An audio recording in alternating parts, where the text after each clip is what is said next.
Here they are being shown how to use distress signals when a ship is in trouble. The signals may consist in firing line-throwing rockets,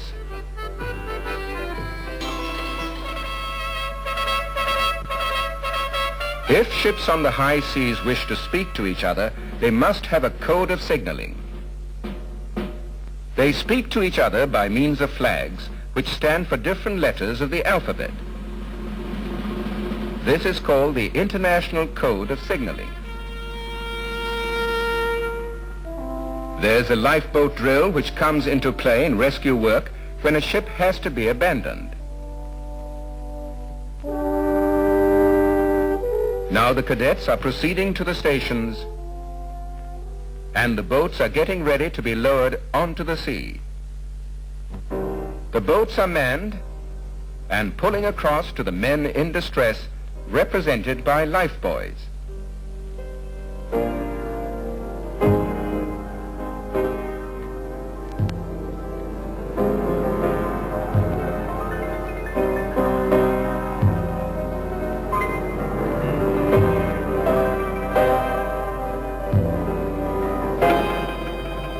The men are being transferred to the rescue vessel by the breeches buoy apparatus.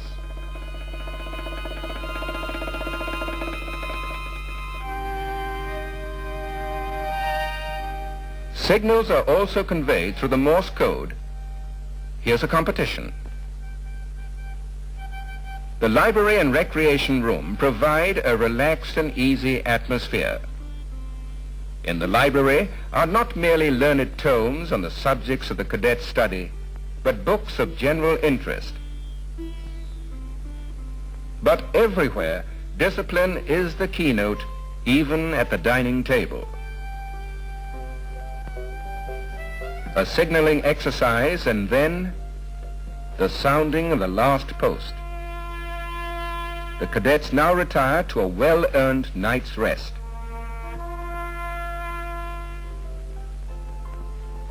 Today our ship is all dressed up for the annual prize distribution and my batch is passing out.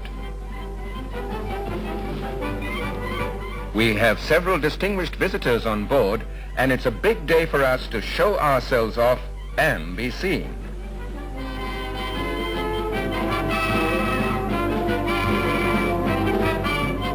I have the lucky privilege of receiving the President's Gold Medal and other awards. Well, it's not for me to say so perhaps, but I return home a hero in a small way. My father must think it wasn't such a bad idea after all. My mother is overjoyed because I made good her expectations about me. My gold medal and uniform are objects of admiration.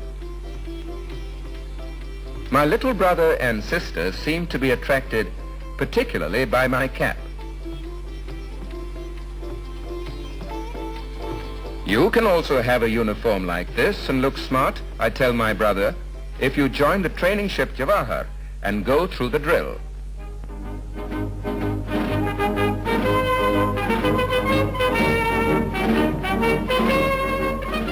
There's something for the girls too.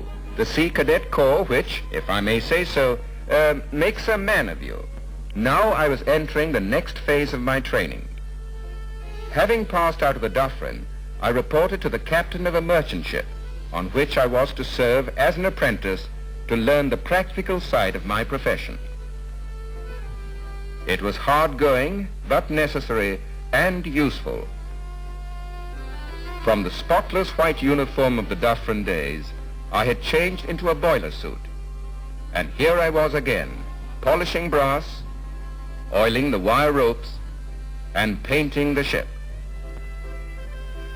Meanwhile, my old friend Navin is also hard at work in different marine workshops, operating a variety of machines and liking it. Similarly, Raju is progressing laboriously but steadily towards his target on one of the ships.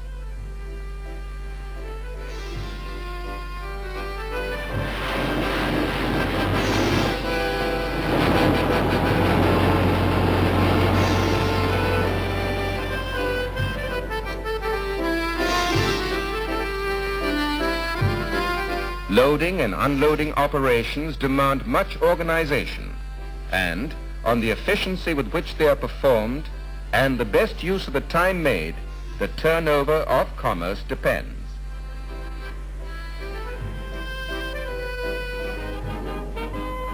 As the training progressed, more and more responsibilities came my way. I did these jobs with increasing confidence and success under the skillful guidance of my chief officer. I had now completed 27 months of apprenticeship, putting into practice what I had learnt on the DUFFERIN.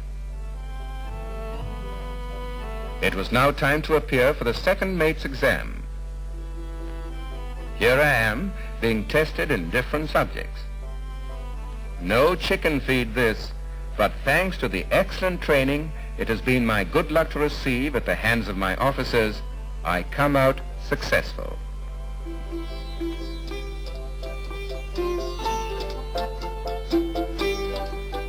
It's a big occasion when I receive the certificate of competency from the principal officer. Now I'm well on my way, an exciting and happy thought.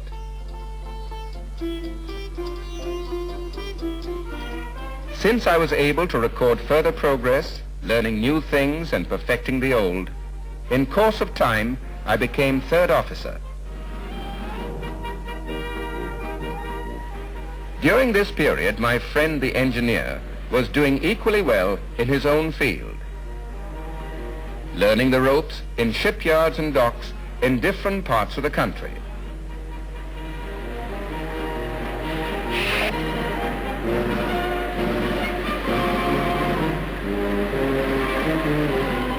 Someday he too would hit the target of playing a worthy role in the Indian mercantile marine.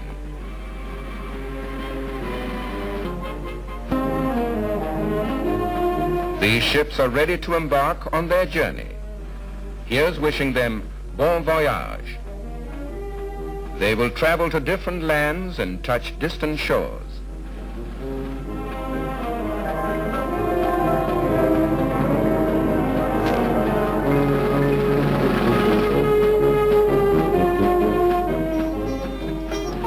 After a brief break, on with the journey. The crew has to be ever alert and active, keeping the ship in trim and afloat.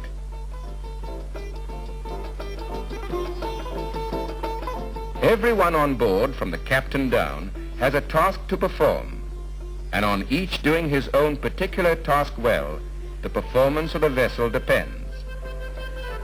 And so we've arrived, all three of us, who played at ships after years of hard training. Raju is now in command of a ship, a happy dream come true, and Navin too has not lagged behind. Navin is a ship's engineer. I've also been lucky to become the captain of a ship. Here she is, my faithful vessel, who can be relied upon to give of her best for India's progress and prosperity, provided we who steer her give of our best as well. For Indian ships carry only 15 to 18% of the country's overseas trade. This means we must pay large sums of money for the services of foreign shipping. Self-reliance in shipping is imperative if we are to grow into a strong nation. To this effort, the Merchant Navy, composed of men like my two friends and myself, must make the maximum contribution. Increasingly, we must sail the 7 seas, taking to other countries the best that India has to give